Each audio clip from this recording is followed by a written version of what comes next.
लेकिन वो तरक्की जो इनके जो गुजारा है उस पे उसके एक्सपेंस पे आए वो इनको कबूल नहीं है, क्योंकि यहाँ पे फायदे से ज्यादा इनको नुकसान हो रहा है। आप खुद देख रहे हैं हम ऐसे स्पॉट में हैं जहां पीछे हमारा फॉरेस्ट है, आगे यहाँ ऑर्चर्ड्स हैं, वो सेब के पेड़ हो, अखरोट के पेड़ हो। यहाँ मुझे एक विडो मिली औरत, आपने खुद देखा 80 साल की लगभग, उनकी हार्डली 1-2 कनाल जमीन है।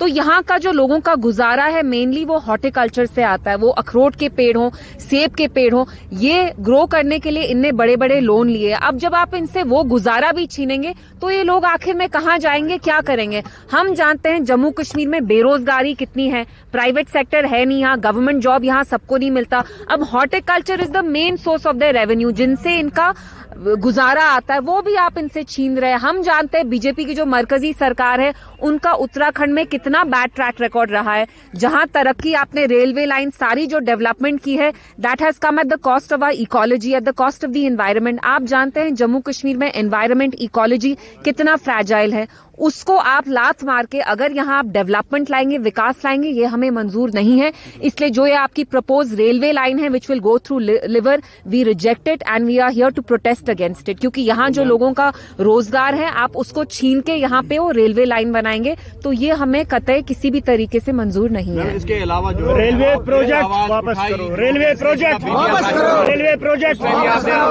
सबसे पहले मुझे समझ में नहीं आता, अगर आपको कहीं भी रेलवे लाइन बनानी है तो लोगों के सर पे आप ये चीज क्यों थोप रहे हैं? लोगों से कंसल्ट करिए, डिलिब्रेट करिए, और वहां आप ये लैंड ले रहे हैं जो फर्टाइल लैंड है, जो एग्रीकल्चर लैंड है, जहां हमारे पेड़ है, सेब के पेड़ है, अखरोट के पेड़ हैं, तो it makes no sense, it's ill timed, it's completely unwarranted, it's cruel. आप यहाँ के लोगों पे इतना जुल्मो सितम कर रहे हैं और फिर आप कह रहे हैं आप ये तरक्की के लिए कर रहे हैं। तरक्की के लिए तो नहीं कर रहे हैं। यहाँ के लोग चाहते ही नहीं है कि यहाँ ये रेलवे लाइन आए, that through fertile agricultural plots of land. इसके अलावा cancellation of BPL ration cards पे, उस पे भी आपने आवाज उठाई, और जो पावर क्राइसिस अभी चल रही है उस पे भी आपने रिएक्ट किया है, तो उस सवाल से जानना चाहिए। जी देखिए, जो यहाँ नई सरकार आई है उनने अपने मंशूर में ये दावा किया था, ये वादा किया था लोगों को कि हम आपको हर महीने 10 किलो मुफ्त का आटा, 10 किलो चावल देंगे।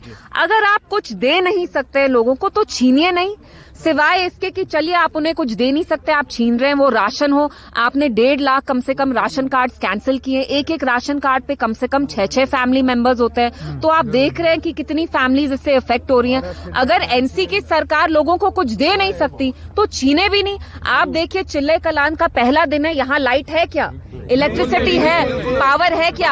आपने कहा था आप 200 यूनिट देंगे, 200 यूनिट छोड़िए, जो लाइट थी उस पे भी अब आप कर्टेलमेंट कर रहे हैं। राशन जैसी चीज, खाने की चीज, पानी भी नहीं है यहाँ, ना इलेक्ट्रिसिटी है, राशन भी आप ले रहे हैं। तो मुझे समझ में नहीं आ रहा है, आपका इतना बड़ा मैंडेट आया मंशूर में, तो आपने इतने बड़े बड़े वादे किए, वादे करने के आप पूरा तो नहीं कर रहे। जो लोगों के पास चीजें थी वो भी अब आप छीन रहे हैं, तो ये कहाँ का इंसाफ है? No excuse. जिनको काम करना होता है वो जरूर तरीका ढूंढते हैं। ये तो आपके लिए एक बहाना बन गया कि यहाँ 2 पावर सेंटर है। जब आप अपना मंशूर बना रहे थे आपको पता नहीं था कि 2 पावर सेंटर होंगे? दिल्ली में एक चीज बोलते हैं, यहाँ दूसरी चीज बोलते हैं। दिल्ली में आप शॉल पे शॉल दे रहे हैं, यहाँ आप वापस आके शॉल पे जीएसटी लगाते हैं 18-20%। आपको पता है हॉर्टिकल्चर, शॉल्स, हमारे artisan, they form the backbone of our industry. वहां आप दिल्ली में सबको शॉल देते हैं, यहाँ आके आप टैक्स लगा रहे हैं, जीएसटी। तो ये कुछ समझ में नहीं आ रहा है। एक चीज ये बोलते हैं, दूसरी चीज ये कर रहे हैं। एक तरफ से कहते हैं हम आपको एक्स्ट्रा चीजें देंगे, दूसरी तरफ से वही चीजें छीन भी रहे हैं। एक्स्ट्रा तो कुछ दे नहीं रहे, लेकिन जो लोगों के पास चीजें थी वो भी अब ये छीन रहे हैं, तो ये तो बिल्कुल गलत है। मैम, फिर महबूबा जी का डिसीजन क्या ठीक था कि वो कॉन्टेस्ट उन्होंने इलेक्शन नहीं किया? क्योंकि शायद वो जानती थी कि क्या होगा यहाँ पे, एंड उनके लिए, जैसे मैंने कहा, वो ऐसी असेंबली का पार्ट थी जहां अपना हमारा कॉन्स्टिट्यूशन था, आईन था, झंडा था। So for her I think that's her decision and I don't think she regrets it. Mehbooba ji जो भी डिसीजन लेती हैं वो कभी मुझे लगता नहीं है रिग्रेट करती है, क्योंकि वो हर एक चीज बहुत सोच समझ के करती हैं। क्या आपका मानना है कि मरकजी सरकार और यहाँ की सरकार मिलजुल के काम कर रहे हैं? देखिए मैं क्या बोलूं, मिलजुल के काम कर रहे हैं, क्या बोले आप? देखिए यहाँ लोगों को इनके कितने मसाइल हैं। इलेक्ट्रिसिटी इतनी बेसिक चीज है, राशन इतनी बेसिक चीज है, लेकिन यहाँ पानी तक नहीं है।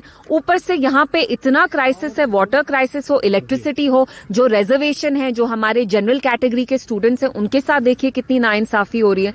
तो यहाँ पे बेटर होता अगर सेंट्रल एंड स्टेट गवर्नमेंट एक साथ काम करती, बट कुछ समझ में नहीं आ रहा है कि जो व्हाट वादे इज। किए गए लोगों से क्या वो पूरे हो जाएंगे? आप मुझे बताइए, 200 यूनिट इलेक्ट्रिसिटी मिला क्या लोगों को? मिला आपको? 10 किलो आटा, 10 किलो चावल मिला किसी को? तो जो भी नेशनल कॉन्फ्रेंस ने वादे किए थे अपने मंशूर में, वो तो फार फ्रॉम फुलफिलिंग। वो लोगों से न्यूज नेशन अब व्हाट्सएप पर खबरों के ताजा अपडेट के लिए न्यूज नेशन के इस QR कोड को स्कैन करें।